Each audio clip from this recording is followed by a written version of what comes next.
It's already hard to accept that my father-in-law passed away. But what my husband Bob said next left me completely shocked. Let's get divorced. Now that I've got the inheritance, I don't need you to be my ATM anymore. For a moment, I couldn't believe what Bob was saying. What do you mean? I asked. Bob grinned and smugly explained, I have about $1 million from my dad's inheritance, so I don't need you anymore. Then Bob started complaining about me. Do you know how embarrassed I've been? I had high hopes because my dad arranged our marriage, but I was disappointed to end up with someone as plain as you. Well, why did you marry me then? You could have just said no, I replied. It's obvious, isn't it? For the money. Who else would marry someone like you? I couldn't stay silent after hearing that. Fine, here's the divorce papers. I decided to agree to the divorce without telling Bob something important. I hope he regrets this deeply later. My name is Catherine Smith, and I'm 42 years old. I run a fashion company. I married Bob, who is 2 years younger than me, 2 years ago. Our marriage was arranged. Bob is the son of Mr. Smith, the CDO of a company I've worked with for many years. Being an only child, it seemed Mr. Smith initially intended for Bob to succeed him, but Bob showed no interest and wasn't particularly good at his job. So Bob quickly dropped out of the running for successor and just worked as a regular employee. What attracted me to Bob? His laid-back nature. Since childhood, people often told me I was too serious and lacked spontaneity. I was often praised for being studious, but some people found me too stiff. Some of my ex-boyfriends even told me, "You're not fun, it's like I'm dating a boss." It was heartbreaking, but I always felt maybe I was too serious. Being labeled as inflexible was a common occurrence. I struggled with handling things casually and often got too engrossed. To me, Bob seemed like he was from a completely different world. "Oh, the place is closed today," Bob said during our first date. He had recommended a restaurant, but it was closed when we got there. Now, I would have been flustered by such an unexpected situation, but not Bob. "Let's just go to that diner over there," he said, effortlessly changing plans. For someone as rigid as me, his response was a revelation. I thought by being with him, I could also become adaptable. That's why I decided to marry him. Many people were against our marriage. Some even suggested I could find someone better. Even Mr. Smith, my father-in-law, wasn't very enthusiastic. "Are you sure you want to take on my son? It feels like I'm burdening you with him," he asked. Back then, I felt no one really understood Bob's worth. But maybe they were right. Soon after we got married, Bob quit his job without consulting anyone. He just stopped going to work. When both I and Mr. Smith asked him why, Bob casually said, "Why do I need to work if you are making money for both of us?" My father-in-law and I were so taken aback that we didn't know what to say. Why would he rely solely on me for income? "Oh, the place is closed today," Bob said during our first date. He had recommended a restaurant, but it was closed when we got there. Now, I would have been flustered by such an unexpected situation, but not Bob. "Let's just go to that diner over there," he said, effortlessly changing plans. For someone as rigid as me, his response was a revelation. I thought by being with him, I could also become adaptable. That's why I decided to marry him. Many people were against our marriage. Some even suggested I could find someone better. Even Mr. Smith, my father-in-law, wasn't very enthusiastic. "Are you sure you want to take on my son? It feels like I'm burdening you with him," he asked. Back then, I felt no one really understood Bob's worth. But maybe they were right. Soon after we got married, Bob quit his job without consulting anyone. He just stopped going to work. When both I and Mr. Smith asked him why, Bob casually said, "Why do I need to work if you are making money for both of us?" My father-in-law and I were so taken aback that we didn't know what to say. Why would he rely solely on me for income? I tried to convince Bob many times with the help of my father-in-law, but Bob's way of thinking never changed. "Even if I work, I can't earn as much as Catherine does," he'd say. Right after we got married, Bob boldly declared he'd be a freeloader, and I was tempted to divorce him then and there. If he was a young man in his 20s, maybe I would have found it cute. But this attitude was coming from a man nearing 40. Eventually, we reluctantly agreed that he'd take care of the household chores. Bob's parents had divorced a few years earlier. Apparently, before the divorce, Bob's mother wasn't very good at housework. She couldn't do anything, so I never learned from her, Bob said. It seemed like Bob was making excuses, blaming his mother for his lack of domestic skills. True to his word, initially, Bob was clueless about housework. but with consistent praise and guidance, he managed to handle basic tasks. However, that doesn't mean he became exceptionally good at it. Still, he seemed quite pleased with himself. Thanks to me taking care of the house, Catherine can work. You should be grateful, Bob would say confidently, which often bothered me. But I didn't think it was worth arguing over. Yes, Bob, I really appreciate your help, I'd reply, forcing a smile. There were moments when I felt annoyed, but overall, I think we managed to get along quite well. About a year into our marriage, something significant happened. My father-in-law adopted a child, a 9-year-old boy named Jack. Jack seemed like an ordinary boy, but my father-in-law isn't someone who makes decisions without reason. So why did he suddenly adopt Jack? One day, when we were alone, I asked him. He replied, "Promise you won't tell anyone," and then explained. It turns out Jack was the child of an employee my father-in-law was fond of. They had a close relationship, but tragically, Jack's parents died in an accident. They had eloped, and Jack didn't have any close relatives to rely on. Otherwise, he would have ended up in foster care. While my father-in-law wasn't sure if Jack would be happy with us, he decided to adopt him, hoping it would be for the best. I see, that's very kind of you. Although Bob and I didn't have children, we had quite a bit of freedom. Please rely on me if you need anything, I said. My father-in-law smiled warmly upon hearing this. Thankfully, afterward, he did rely on me from time to time, just as I had offered. On nights when he couldn't make it back from work or had pressing commitments, I took care of Jack. At first, James was a bit hesitant, but he quickly warmed up to me. He's either very friendly or trying hard to fit in. Thinking about it made me feel somewhat emotional. Bob, on the other hand, wasn't happy about the situation. It seemed he wasn't welcoming toward Jack. I could understand his mixed feelings, knowing his father took in a stranger, but when I tried talking to Bob, it turned out he had a completely different concern. Adopting him? What's he thinking? This is going to cut into my inheritance. I was hoping to get everything, he said. I couldn't believe my ears. Bob wasn't conflicted about Jack, he was worried about the inheritance. I'm going to talk to Dad about this. I'm not cool with it. One day, Bob said this and went to confront his father. When he returned after a while, to my surprise, he was in a strangely good mood. I cautiously asked a smiling Bob, "How did it go?" He replied, "Oh, it's all good. My share isn't changing." Huh? What do you mean? I asked. I always thought that even if someone is adopted, they still get the same stuff from family when someone dies. What's happening? Noticing I didn't understand, Bob explained proudly, "Dad's making Jack give up his right to get stuff when he's gone. It's because I'm his real son." I was surprised. Could the father-in-law who talked about Jack so nicely really be planning to give him nothing? Something seemed wrong. I wasn't sure, but Bob seemed happy about it, saying, "I'm glad. Well, if my father-in-law says so, there must be a reason. Anyway, he's still young. We won't deal with his stuff for a long time. Maybe I'd divorce Bob before then, who knows?" I was thinking about this casually, but things changed quickly. A year later, my father-in-law had an accident and didn't come back. I didn't expect to lose him so soon. I knew him longer than I knew Bob. He was a good man in his job and at home. Hearing the news was sad. I couldn't stop crying, feeling a deep sense of loss.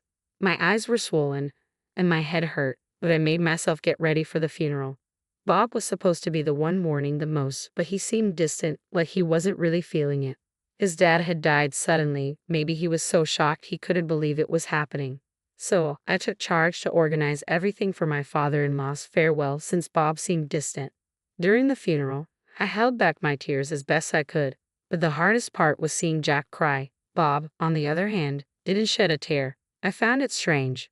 Instead of being sad, he seemed fidgety or even happy. Later, I figured out why. "Bob, something seems off with you. Aren't you sad about your dad?" I wanted to express my worry about his lack of tears, but his response surprised me. "Oh, I'm definitely sad, but I'm also kind of excited." "Oops, I guess I let that slip, huh?" He chuckled. "Come on, Catherine, Dad was the CEO, right? He must have left a lot of money. How much do you think he left behind?" I thought Bob was just lost in thought, but from before the funeral until now, he hadn't shown any grief for his father. He was smiling, thinking about the money he'd inherit. "What's gotten into you?" I exclaimed. "Well, think about it. We're divorced, and my mom isn't getting any of it. I'm his only real child. Jack, being adopted, won't get any inheritance, so it's all mine. You think I can't be happy about that? Bob had a smirk like he was about to burst into laughter any second. Seeing him like that made me want to slap him. That's how happy he looked. He was genuinely delighted deep down that my father-in-law had passed away. I can't believe it. Say whatever you want, I said, feeling like leaving right away. But before that, I had to talk to Bob about Jack. Since my father-in-law was gone, I'd asked Bob to let Jack stay with us for a while. If not, Jack might end up in foster care. I wanted to raise him myself. Jack, you're okay with taking him in? Bob surprisingly agreed. He smiled. Sure, Catherine. What you do has nothing to do with me anymore. Then he handed me a piece of paper. It was green, a divorce paper. What's this? I asked, confused. Let's get a divorce. Now that I've got the inheritance, I don't need my personal ATM anymore, Bob said coldly. For a moment, I couldn't grasp what Bob meant. Did he just call me an ATM and say I'm not needed anymore? What do you mean? I asked. Bob smirked proudly and told me I got around $1 million from my dad's inheritance, so I don't need you anymore. With this much, I don't have to work, I don't have to please you, and I don't have to bother with chores. Isn't it great? Bob exaggerated his excitement with big gestures. I was deeply shocked by Bob's behavior. The inheritance was money that came after my father-in-law's death, but Bob acted like he hit the jackpot. He didn't seem to mourn or remember my father-in-law at all. He was genuinely happy. But money can change people. It's common for folks to act differently after coming into a lot of money. Maybe Bob's just getting carried away by the huge sum. Calm down, Bob. Let's talk about this, I said, placing my hand on his shoulder. Bob shrugged off my hand and yelled at me angrily. Shut up, you boring woman. I only married you because my dad introduced us and you were a CEO. But I always felt suffocated with you. It's been hard for me.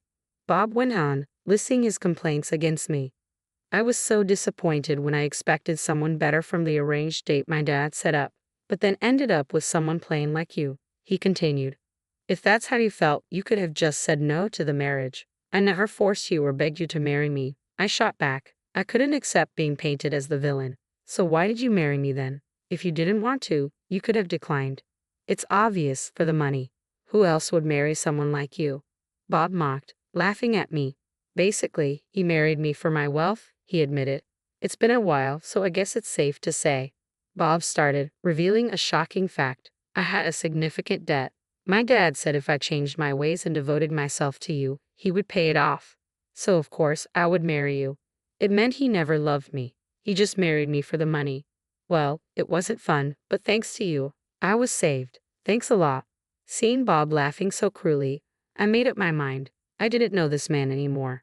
I decided not to give him the advice I had planned and started filling out the divorce papers without hesitation.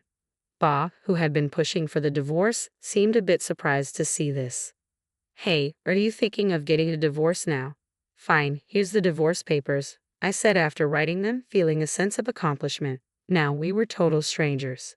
Yeah, whatever happens now doesn't concern the other. You can live with that kid, Jack, and I can hang out with younger women. We're free. Bob was ecstatic. From what I could see, he hadn't cheated during our marriage, which surprised me. I never suspected it, but that was interesting. Bob, if you were this happy about it, you should have divorced sooner.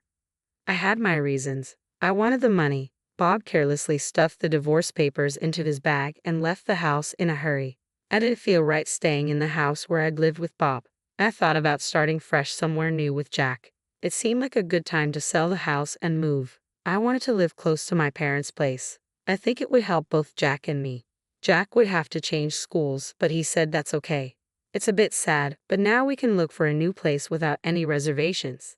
Finding a new place was a bit tricky, but after thinking it over, I made a decision. What mattered most were the short distance to my parents' place and the great location. It's expensive, but considering Jack, I believe it's the best option out there. Jack came along to see the property, and his eyes sparkled at the sight of the luxurious house. It's spacious and beautifully decorated, with lots of storage space, which was important to me. Surprisingly, it even has a pool. I didn't really need one, but seeing Jack so excited made it worth it. Wow, this is amazing, Jack exclaimed. It didn't really matter where I lived, but seeing him happy was what counted the most. And so we moved in. It took some time for both Jack and me to get used to it, but eventually, our new house became a comforting place for us. Around that time, I got a call from Bob. He sounded desperate and said he wanted to meet and apologize immediately. I had a feeling why he suddenly wanted to talk. I could have ignored him, but since he was so insistent, I decided to meet him. I left Jack with my mother and headed to the diner we agreed upon. Bob was already there, sitting in a corner booth, looking pale and about to cry. "Catherine," he called out as I approached. I gave Bob a cold look as he stood up. "What do you want, Bob? We're supposed to be strangers now." "Don't say that. The truth is, my dad had debts." "Damn, I never thought he'd." "Wait, didn't you get $1 million from your inheritance? Just use that to pay off your debts," I said, cutting him off. "No, the debts are more than what I inherited," Bob explained. He had more debt than the money he got. Bob inherited both money and debts from someone. I didn't know I'd have to pay off the debts too. Bob looked defeated. "Catherine, you must have some savings. We used to be married. Please help me," he begged with a flattering smile. But did Bob forget what he said before? "After all the times you made me feel small, even calling me an ATM, why would I want to help you now?" It was bold of him to ask for help. He said he wanted to say sorry over the phone, but he hadn't yet. "You really regretted marrying me, huh? After everything you said, now you want help?" "Well, back then, I never thought I'd be in this situation," Bob tried to explain. His sudden need for help surprised me. Maybe he thought he wouldn't need my money, but now he's asking for it. "Sorry, I can't help you. I don't have the money." "What do you mean? I heard your business is doing great," Bob argued. "That's not true. I wish he'd stop blaming me for his mistakes." "I'm not lying. I just don't have money to lend. Not every bank lends to everyone, right? Why would I lend if I don't expect it back?" Bob looked guilty for a moment, remembering how harsh he'd been to me, but he didn't apologize. He was too proud. "Why are you being so cold? Don't you care about me?" "Oh, did you forget what you said when we divorced? We're strangers now, nothing to do with each other." Weren't those your words? I couldn't understand how he could act like he was the victim. How can he ignore everything he said before? "I might have said that, but I didn't mean it. I never thought things would end up like this," Bob said sadly, leaning on the table. "I thought about the life insurance, but my dad's lawyer said I'm not the beneficiary." "Oh, really?" I chuckled at his words, which surprised Bob. "You don't think Catherine would be the one your dad left it to?" "No, it's not me." "Then why did you laugh?" "Just felt a bit sorry for you, that's all. If it was insurance, I wouldn't have inherited the debts." "Exactly. That's why my father-in-law had Jack give up the inheritance. He left something for Jack through life insurance. Jack was the beneficiary of my father-in-law's life insurance." "Is that all you wanted to talk about? If so, I'm leaving." "There's nothing I can do for you," I said firmly. "Wait, can't we start over? I was just upset about my dad back then, but I truly care about you, Catherine," Bob pleaded. "You mean you only see me as a dollar sign, right?" "I know." Bob tried to deny it, but I wasn't fooled again. "After all, I don't have a single dime to give to someone like you." "Well, someone important is waiting for me at home." With that, I left the diner. I could hear Bob crying out, but it didn't affect me. I needed to hurry home. Jack might be hungry, or maybe he got something from his grandma. I quickly headed to the subway station.